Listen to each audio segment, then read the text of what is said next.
Alors bonjour tout le monde et So hello everyone and welcome to this press conference. At the table today we have the Regional Director of Public Health of Montreal, Dr. Mylène Drouin, as well as Ms. Caroline Dusablon, who is the Regional Coordinator of Emergency Measures for the Centre-Sud de l'île de Montréal-Sus. We are going to start first by a speech in French by Dr. Drouin, followed by one in French from Madame Caroline Sablon, and then they will both speak in English. After this, we will have a question period. As we always do, before starting, we're going to remind all journalists present here to please keep their phones on mute to avoid any sound feedback. If there is, we'll have to end the call immediately. And now hand over the mic to the Regional Director of Public Health, Dr. Mylène Drouin. Hello, everyone. Hello, Madame Dusablon. So today, the epidemiological situation is going to be very short because we really want to talk during this press conference more, amongst other things, on the heat plan, knowing that the following days are going to be very warm. I want to say a few words. So since it's positive, the situation of COVID in Montreal seems to be progressing in the right direction with a higher number of tests. We still have a lowering, constant but slow, lowering in the number of cases every day. So yesterday we had 198 and today 272 new cases. And we see the same lowering in terms of new hospitalizations, new admissions to emergency care and ICU for COVID. So we are heading the right way. It does remain, however, that we ask the public to remain vigilant because we are in a period where we are reopening many sectors of activity. The virus is still circulating. Outbreaks are still a possibility.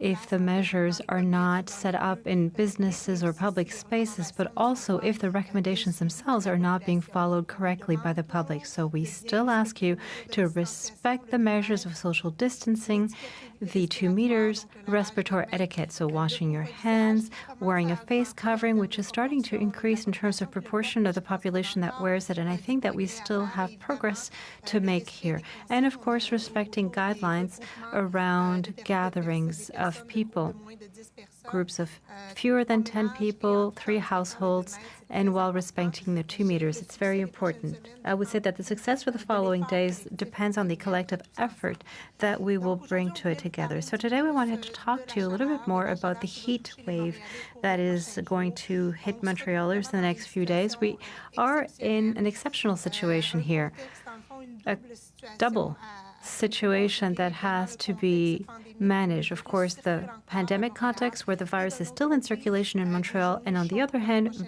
scorching days in the next few days. It's not extreme heat yet, but it is happening very early in the season. So we're still, only at the end of May. And we know that the heat episodes early in the season very often are more difficult in terms of morbidity within the public or the population, rather than a heat wave that could take place, for example, at the end of the summer period. So already, the way that we're going to be working is from the 23rd of May to September, the partners of public health and the emergency measures for the health network and our partners from City Hall as well. We're all working together to really increase the heat plan because it is something that goes from one year to the next. To make sure, of course, that every year we find means of reducing the impacts on the public's health. This year, of course, we are working even more, and we wish to see how we're going to be able to adapt mitigation measures to this new COVID reality. And I think we're going to have to be very creative. And it's always the challenge of balancing out, the risk to health and the risk of heat, the risk of transmission of COVID, to try to see what the best balancing act would be of the measures to be set up. Right now, we're not in an extreme heat episode. We're not reaching the intervention phase, so 3 consecutive days with an average of over 33 degrees and a minimum at night that does not go below 20 degrees, which is the intervention threshold. But it's still going to be very warm, and that is why we wanted to remind the population what the guidelines are and certain measures that are going to be set up together with our partners in the city But we already recommended to the city to reopen the water games as early as possible to allow families to, have access to fresh water.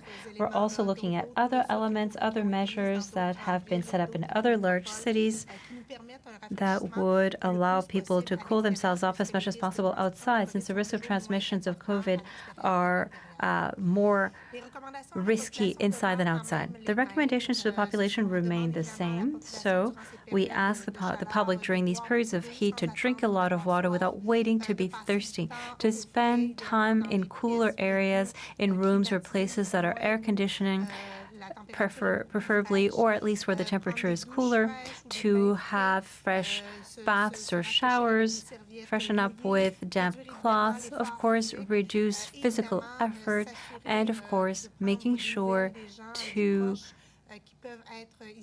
look into people who may be isolated, like the elderly, who are at higher risk, because it's the same groups that are at risk.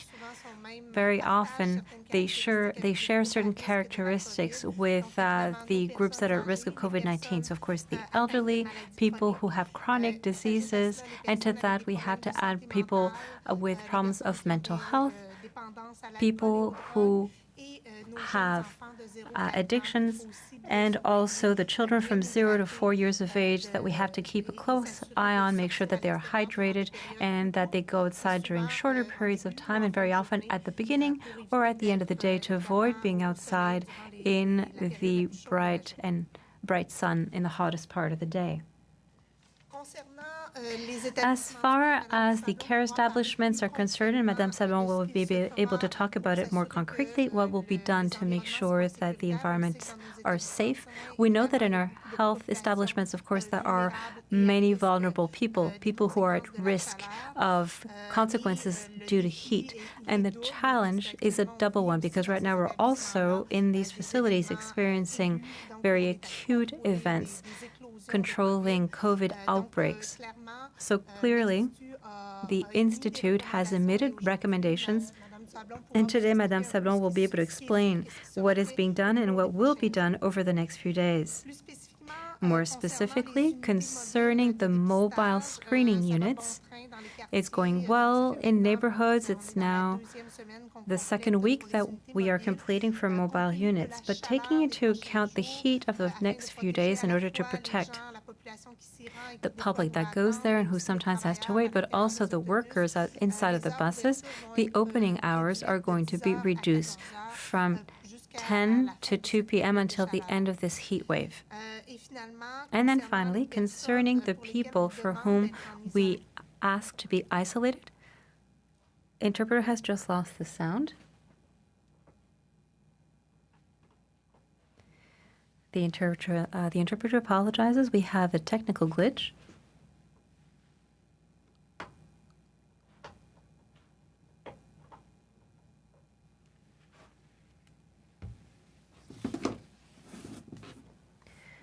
The interpreter apologizes. We have a technical glitch. We've lost the sound.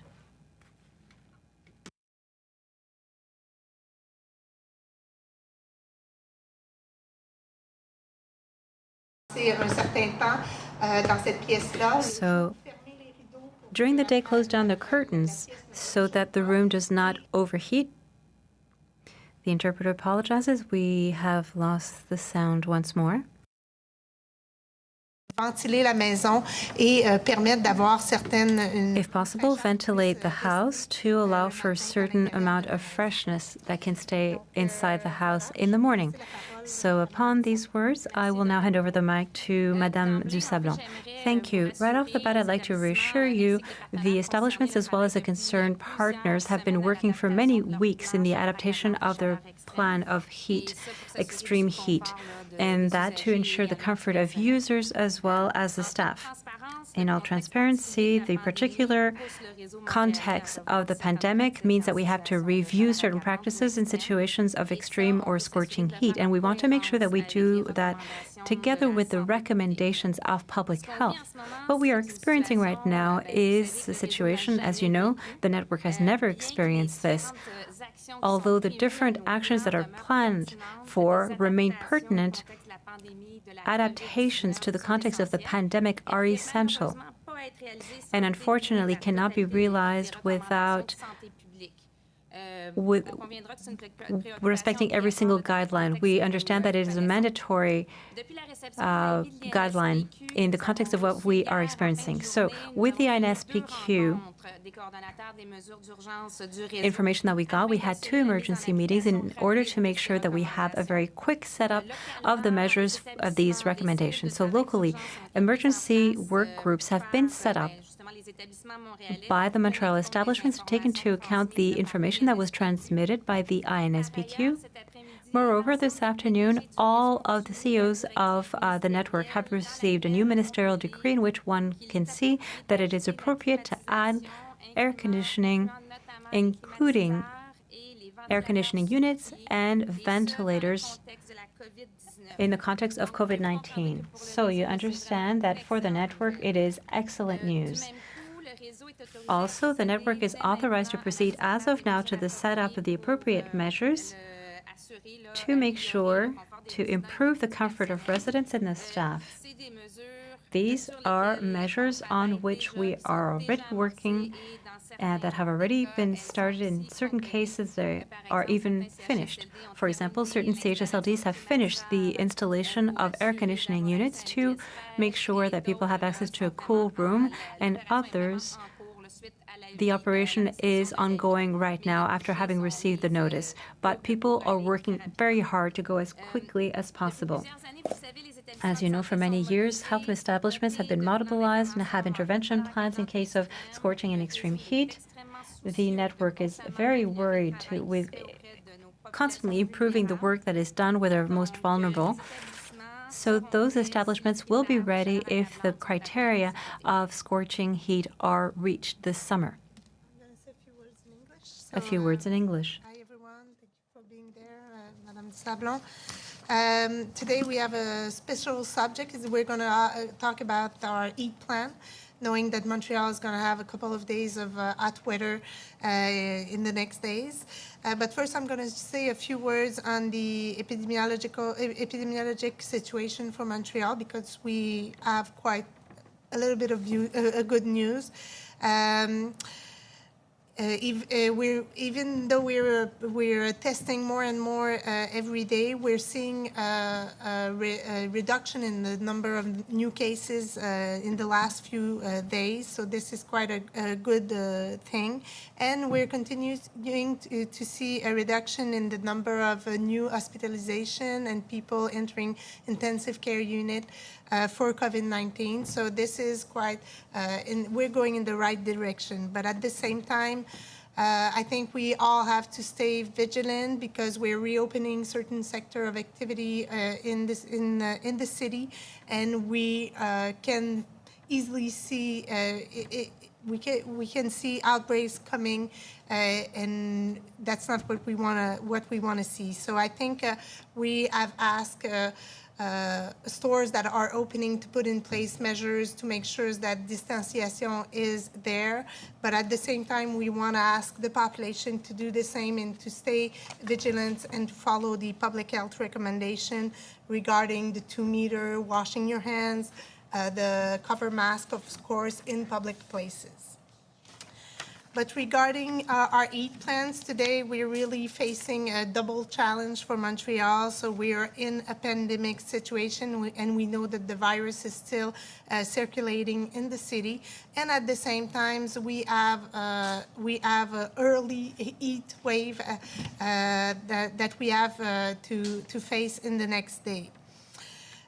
Each year, and we have a EAT plan that we build each year and that we improve each year with our partners, City of Montreal, les gens le réseau de la santé et la sécurité civile, to make sure that we prevent the health impacts of heat waves in our population, and specifically in the vulnerable population for heat waves. This year we have a challenge because we have to find new measures that will at the same time reduce the risk of heat waves and reduce the risk and reduce the risk of transmission for COVID-19. And so we have to be really creative, even though we're not in an intervention phase at the time we're today, because we have not attained the criteria for extreme heat weather. We think that we have to put right now some interventions because of the context of COVID-19.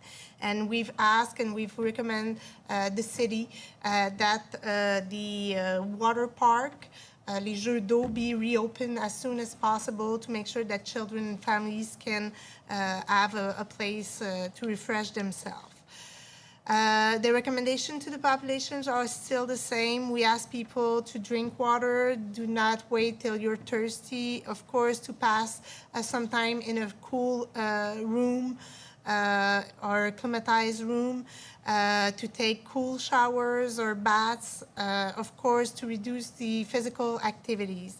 And groups that are at risk are quite have some similarity with groups at risk of COVID-19. So the elder population, people with chronic disease are at risk, people with mental health disease or alcohol or drug dependency, and of course, young children between 0 and 4 years old are more at risk of consequences linked to heat. Regarding what we'll be doing to protect the residents in our health establishment, Madame Sablon will say a little bit more, but it is also a complex situation because, as we all know, we are still facing outbreaks in some health establishments and elders residency. So we have to find at the same time the best way to make sure that people have access to those cool areas, but at the same time protecting les zones rouges, les zones froides, les zones chaudes to reduce the transmission of COVID-19. I just wanted to add regarding the the testing units that are going in different neighborhoods because of the couple of days that we are going to have with hot temperature. We have decided to reduce the number, the hours that they are going to be in service. So we are going to be doing the test between 10 o'clock in the morning till 2 o'clock in the afternoon. Of course, it is to protect the population, but also the workers that are in those that are working in those mobile units. Thank you. Thank you, Dr. Drouin. First, I would like to reassure you that the institutions and partners have been actively working for several weeks to adapt plans for heat waves and extreme heat to maintain the comfort of staff and users.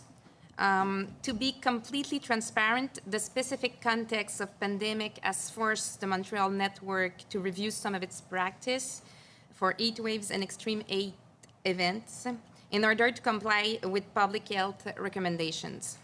Our current situation is something that the network has never experienced before. Although the different actions in our plan are still relevant, it is essential for some aspect to be adapted to the COVID-19. However, everything had to be done while adhering to all public health recommendations, which is a mandatory precaution in our current context. After receiving l'INSPQ a notice at the end of the day yesterday, 2 meetings were held with the network's emergency measures coordinator so that the recommendation could be quickly implemented. Locally, emergency committees have been set up by Montreal institutions to review and apply the information issued in the ENSPQ notice. This afternoon, the network's CEOs received a new ministerial directive stating that air conditioners, including mobile air conditioners and freestanding fans, can be added during the COVID-19 pandemic. This is great news. Furthermore, the network has been authorized to immediately implement the necessary measures to improve the comfort of residents and staff as required. Some of these measures are already in progress or completed. For example, some CHSLDs have finished installing air conditioners, while others started doing so after receiving the notice. For a number of years now, healthcare institutions have been taking action and have created the response plans to deal with heat waves and extreme heat events. The network is very committed to constantly improving its services to vulnerable populations. Our institution will be ready if the criteria for heat waves or extreme heat are met this summer. Thank you. Merci, mesdames. On va maintenant passer à la Thank you. We will now go to the question period. Vu leur grand nombre, de se limiter à 2 questions. Comme on a un rare journaliste qui est présent avec nous aujourd'hui, on va débuter par Jeanne Corriveau du Devoir. Bonjour, je voulais savoir, d'habitude, quand il y a des canicules, Usually, when there's heat waves, people go to movie theaters, shopping mall, libraries. Everything is closed. Are there air-conditioned places that are being planned for citizens? Yes, we are working with our partner, the City of Montreal, amongst others, to find alternatives for those citizens like you or I. But we also have to find alternatives for people who are either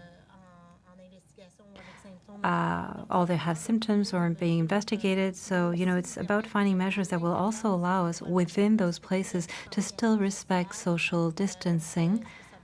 So is it going to be arenas?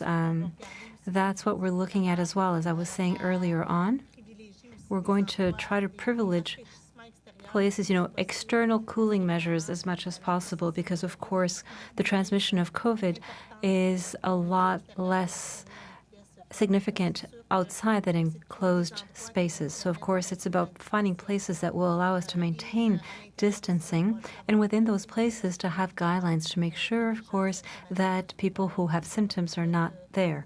So it's all of that that we're working on with the city to find the places as such. But in the short term, there's also the measures, the wading pools, water games that allow for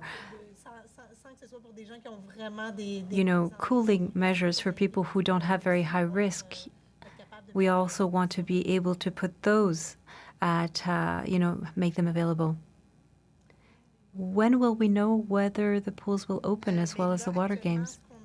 Well, right now, what we've asked in the present context, it really is the water games that we wish to be opened.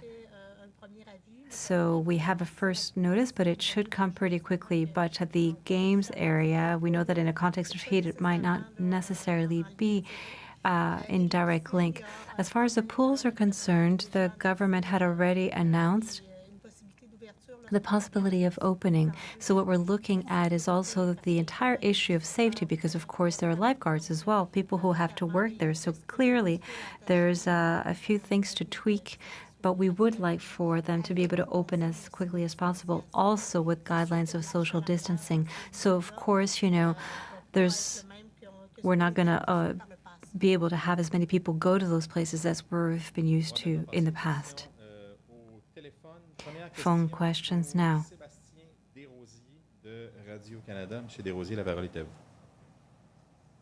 Oui, bonjour. Merci beaucoup. Une précision, en fait. A clarification. Quebec has set a guideline that allows health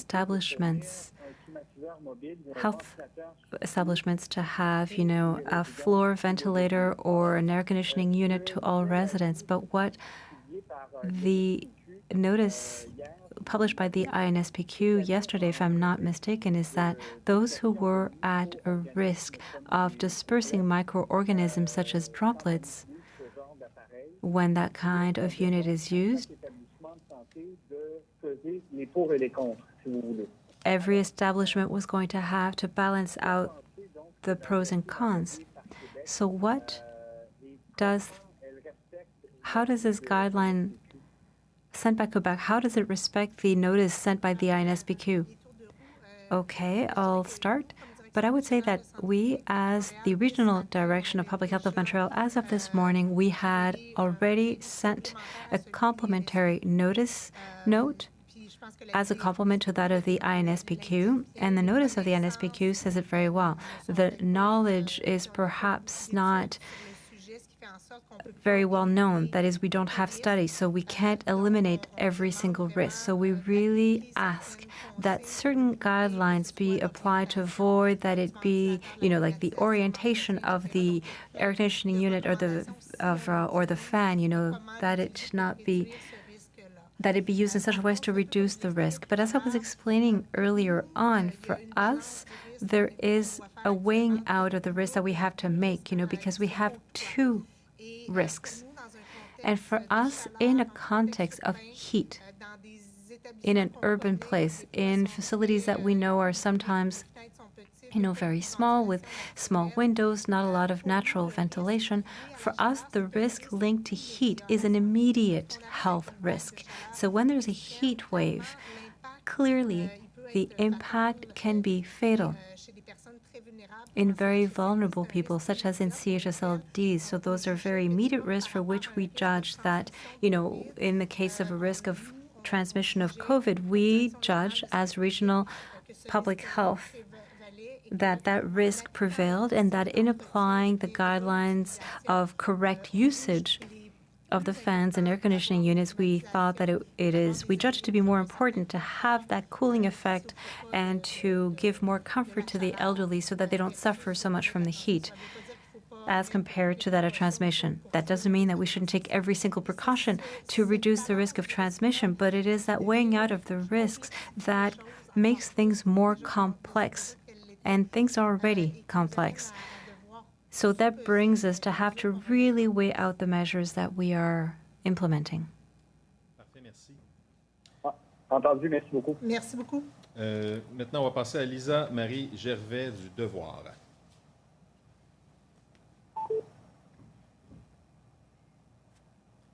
Si elle n'est pas là, je vais la poser. Alors, la question The question is for the Centre-Sud CIUS, but can also be applied to all health establishments. What do the Montreal CIUS suggest to do in their own CHSLDs to cool down their residents, and when will these measures be set up? Yeah, we just received the recommendations from the INSPQ. We just received as well the letter from the ministry. So everything is being worked on right now.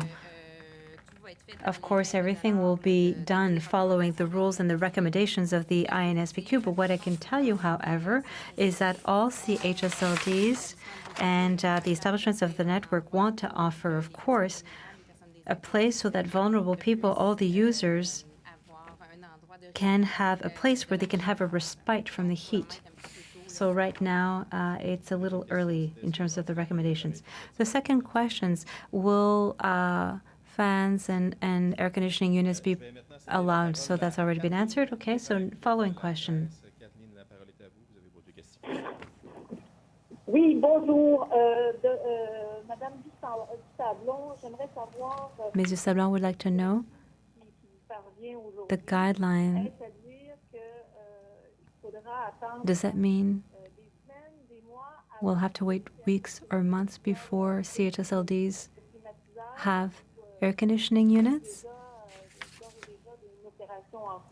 Or is an operation ongoing already? Well, as I was saying it, there are measures that have already been started out in a lot of facilities already. Things are on the move, so all establishments are working very hard to ensure that the residents have access to a place where they can cool themselves. And as I was saying as well, the crisis units have been set up in those establishments, so the purpose is to proceed very quickly. Of course, the notices arrived pretty late, but we are trying to go as quickly as possible. Can you be a bit more concrete? I'd like to know. The guideline arrived today. There were already establishments, despite the fact that the guideline had not arrived.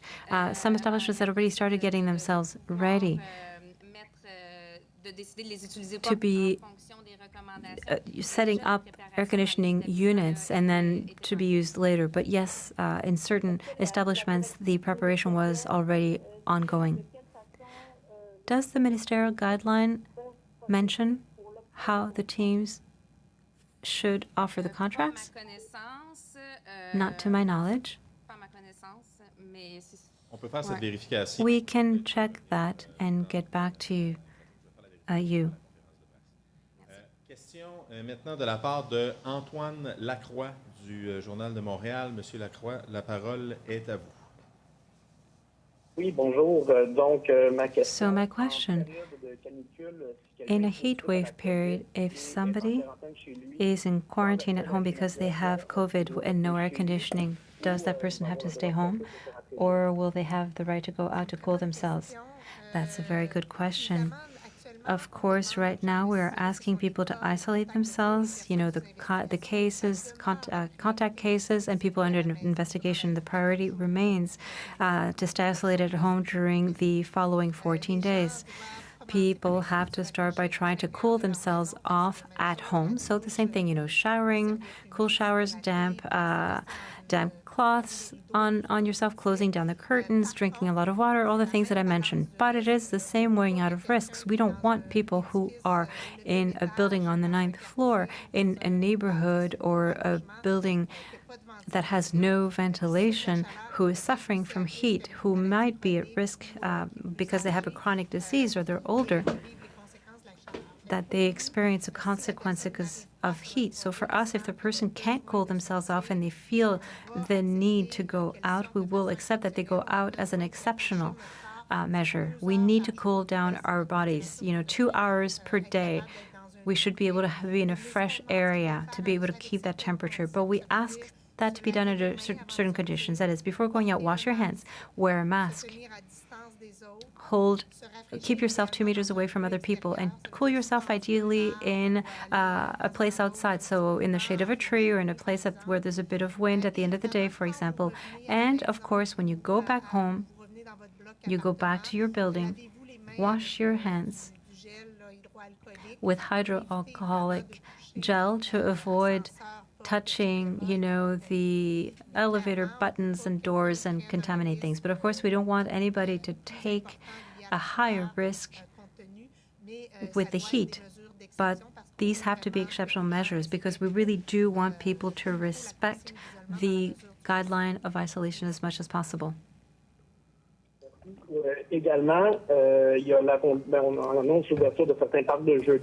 We're talking about certain water games. How do you recommend parents to have their young children respect physical distancing in such a context? Will there be people to supervise that? That's a good question. I think that we'll have to think about it. But ideally, people have to respect the 2 meters. A close contact is 2 meters over a period of 15 minutes. So I think that it really is about making sure of, limiting the play zone of a family for a certain period of time. But I don't think that there were any plans to have people keeping an eye over those things. But maybe there will be collective self-discipline guidelines given to the families to try, to share the water hose or games, but we haven't thought that far. On va passer maintenant à Vincent de Maisonneuve de Radio-Canada. Monsieur de Maisonneuve, la parole est à vous. Merci beaucoup, bonjour.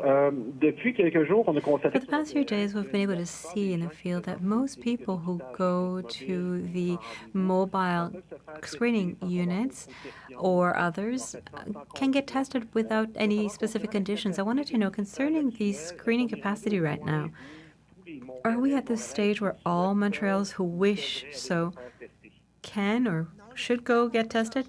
No, the criteria have not changed. There's even a task force that is working on it right now, and we are keeping to the same criteria. So people with symptoms have priority. And people, of course, who have symptoms that are COVID-like. The contacts of those people who might be asymptomatic, and also all the contacts that we are following on a daily basis, we also invite them to get tested, either in the walk-in clinics or mobile units, but we are not yet at opening it up to the entire population. And I think that with the residual capacity that we'll have, what we wish to do in the upcoming weeks, and I don't know if we really wish it, but if there are outbreaks in daycares or workplaces, clearly, probably the workers or contacts of those environments, those are the ones that we're going to prioritize, because the objective of the test is to break transmission chains as quickly as possible. So we have to use them where we think that there is transmission going on. So I'm going to go back to the mobile clinics to re-explain the criteria if they're not being followed right now. Merci beaucoup. Merci.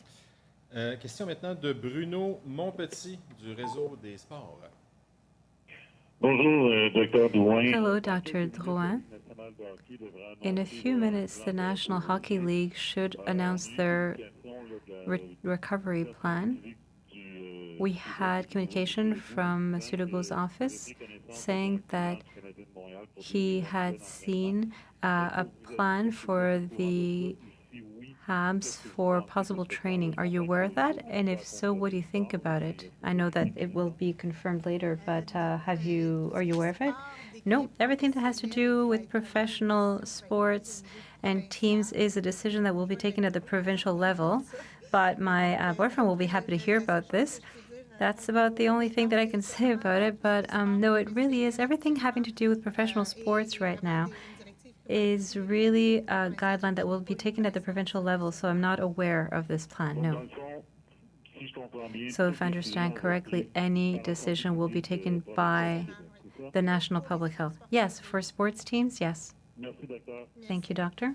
On va terminer les questions en français avec deux journalistes de Métro. Premièrement, Olivier Fauché, suivi de Henri Ouellette. Alors, Olivier Fauché, c'est à vous.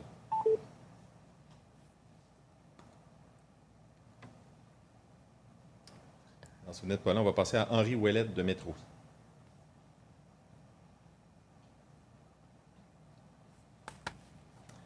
Alors, n'étant pas là, on va passer aux questions en anglais. We will now go to English questions. En anglais, de la part de M. Giuseppe Valiente de la presse canadienne, la parole est à vous.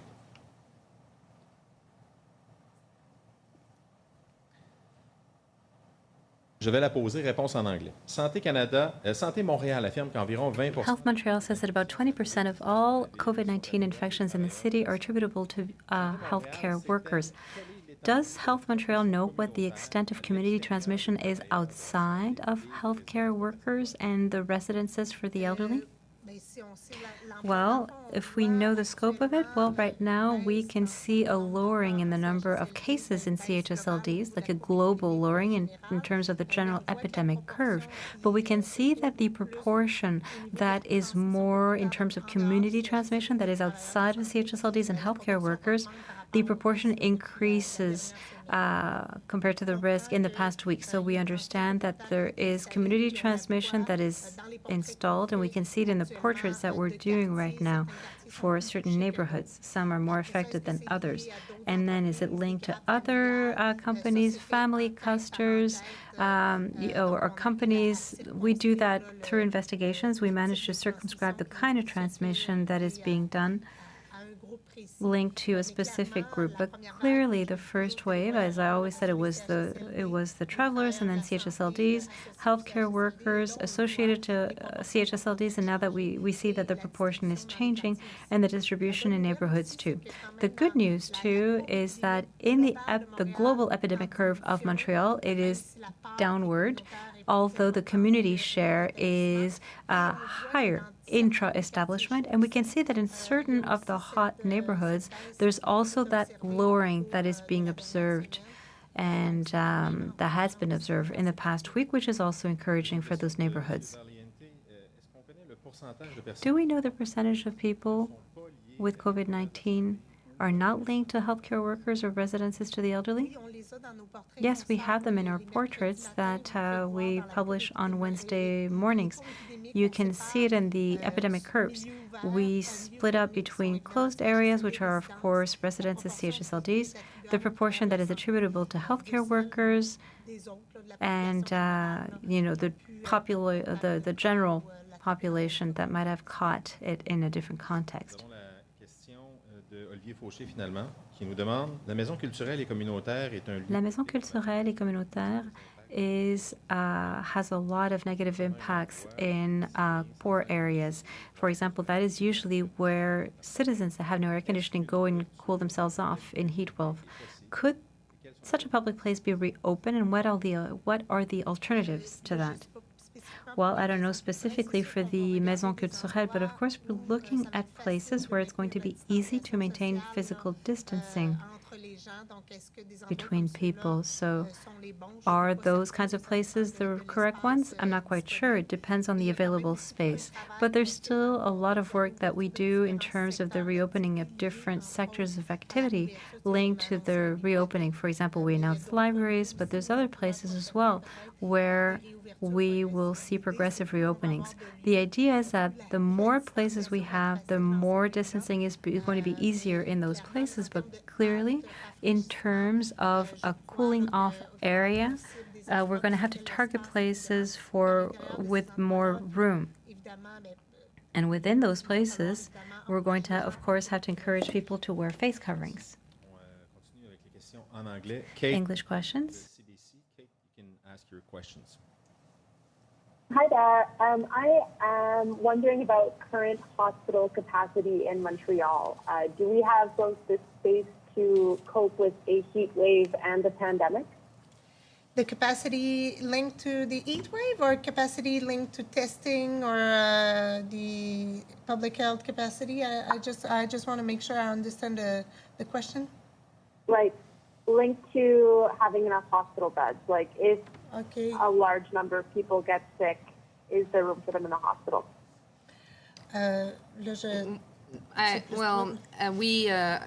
We have enough hospital beds, but we can refer this question to the authorities that are with the ministry. What we're seeing is not the public health capacity for testing, investigating.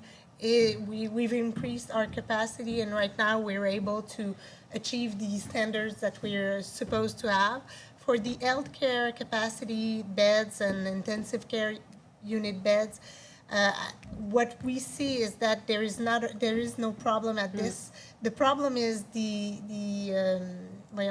la main d'œuvre, the healthcare workers that we have difficulty to make sure that this capacity is there. So I think the challenge is more finding, and during the summer it's quite a challenge normally, but now with COVID-19 we've seen that people are tired. We have healthcare workers that are at home isolated because they have had COVID-19. So I think the challenge is more around healthcare workers than the beds themselves. Yeah. Do you have a second question? I do. Yes, I do. We have heard that in at least one CHSLD, fans were not running because of fears of spreading COVID-19. And I'm just wondering, like, what are the rules around fans? Like, are we allowed, is there any risk of fans spreading COVID-19? Well, we just received the notice of the NSPQ, and also the notice of the MSSS. What the notice says is that we can use the freestanding fans as long as some measures are respected. They have to be placed in specific places, so they're not going in the faces of the residents, or they're not going heading to an exit door. So we have there are specific indications to make sure that we do not spread les gouttelettes là. But there's no indication in using fans at this time. Okay. Question de Matt Gurlow de CTV pour Madame Caroline Dusablon. So, Madame Dusablon, what is the plan for this summer to make sure seniors are not suffering from overheating? We know many do not have air conditioning in their rooms. So So what will be done to help them stay cool? Well, as I said, we just received the notice for the from the NSPQ and from the ministère. So we are making sure that in every healthcare institution, healthcare point of service, there is a place there is a place where the elderly can refresh themselves. Another question directed to Dr. Drouin now. Dr. Drouin, how difficult will it be to manage both the COVID situation and a heat wave this summer? It is a big challenge. I think, as I said earlier, we have to balance two risks at the same time. The one linked with heat waves, that is an immediate threat for health for certain specific groups, and at the same time to limit the risk of transmission of COVID. So the challenge is to find the both measures, but at the same time the measures that won't increase the transmission, but measures that will reduce the consequences of a heat wave. So we're going to have to do a compromis or to be really creative as a society to reduce those health impacts. Thank you, Dr. Drouin.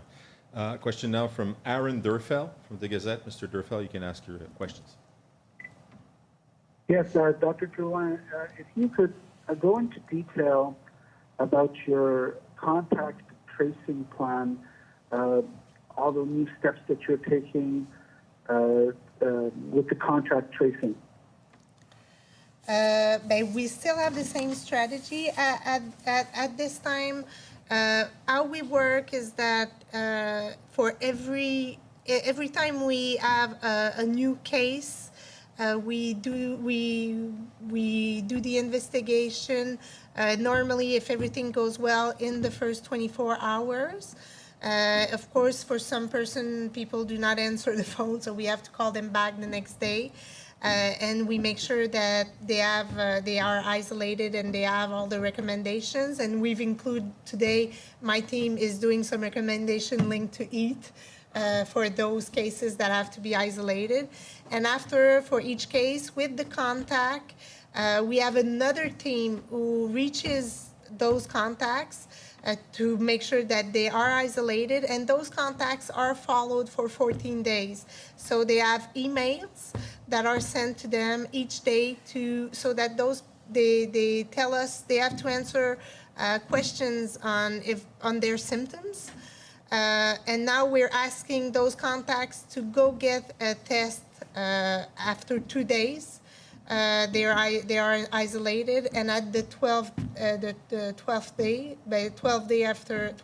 day after isolation, and those contact.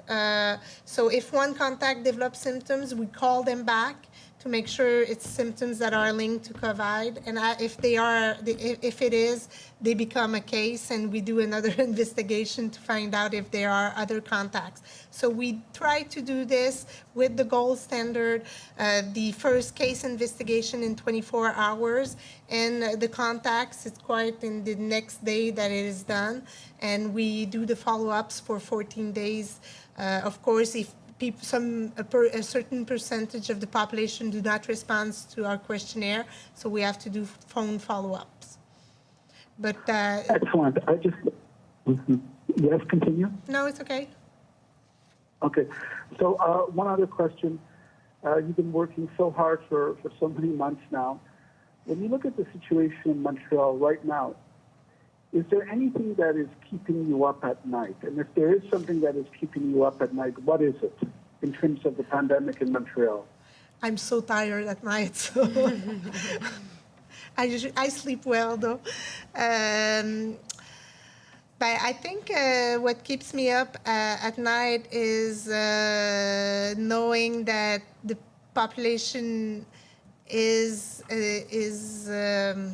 seeing spring, and now it's more than spring, and the confinement has as COVID is finished, and when I look at my data, I know that the curve is going down, but at the same time, we still have a virus that is circulating. So I think it's all the engagement and how to maintain the engagement of the population that I find difficult to see how we're going to keep this engagement active during the next couple of months, knowing that people are tired of hearing of COVID, and I do understand myself. I want to work on other things than COVID. And I think the other things that I think about is the wave in November, our next wave. I don't know if it's going to be October or November, but if we have a next wave, of course, I want to make sure that our capacity are there, the health force capacity and the public health capacity to face another wave. Thank you, Aaron. Thank you very much. Thank you. On termine avec Global et Gloria Enriquez. Gloria?